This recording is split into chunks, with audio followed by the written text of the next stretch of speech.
Hi అండి, నేను మీ Susheeleshwar. Welcome to Panchareddy blogs. ఈరోజు కూడా చాక్లెట్ కేక్ అండి. అది కూడా డోరోమాన్ కేక్ 1 kg. సో ఇన్స్టామార్ట్లో కోకో పౌడర్ ఆర్డర్ చేశాను. బ్యాటర్ ప్రిపేర్ చేసేసి నేను కేక్ రెడీ చేస్తాను. చూడండి ఎంత స్పాంజీగా వచ్చిందో. టూత్పిక్కి కేక్ బ్యాటర్ అనేది అంటుకున్నా ఉన్నట్లయితే పర్ఫెక్ట్గా కేక్ కుక్ అయిపోయినట్టే. సో బైసింగ్లోకి వచ్చేద్దాం ఇప్పుడు. మరి ఇదైతే పేస్ట్రీ కేక్ కాదండి, ఇదైతే క్రీమ్ కేక్ అనమాట. పేస్ట్రీ కేక్ అంటే కూల్ కేక్ అండి, క్రీమ్ కేక్ అంటే బటర్ క్రీమ్. మనమైతే బటర్ యూస్ చేస్తాం, కానీ బేకరీస్లో అయితే వనస్పతి యూస్ చేస్తారండి. అదేనండి వనస్పతి అంటే డాల్డా.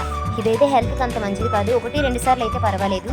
కేక్ బోర్డ్ పైన కేక్ బేస్ పెట్టేసి దానిపై బటర్ క్రీమ్ అప్లై చేసి చాకో చిప్స్ వేసుకోవాలి. సో 3 లేయర్స్ కూడా సేమ్ థీమ్లో చేసుకోవాలి. ఆ తర్వాత నేను డోరామాన్ డ్రా చేసుకున్నాను. తర్వాత గనాష్తో లైన్స్ అనేవి డ్రా చేసేసుకున్నాను. నోస్కి, టంగ్కి, బెల్ట్కి రెడ్ న్యూట్రల్ జెల్ వేసేసుకున్నాను, ఎల్లో కూడా. నెక్స్ట్ స్టార్ నోజల్ తీసుకొని వైట్ బటర్ క్రీమ్ వేసుకోవాలి. ఆ తర్వాత సైడ్స్ ఏమో బ్లూ కలర్ బటర్ క్రీమ్ వేసేసుకోవాలి. డోరోమాన్ ఎలా ఉందో చెప్పడం మర్చిపోవద్దు. See you for next vlog. Bye by.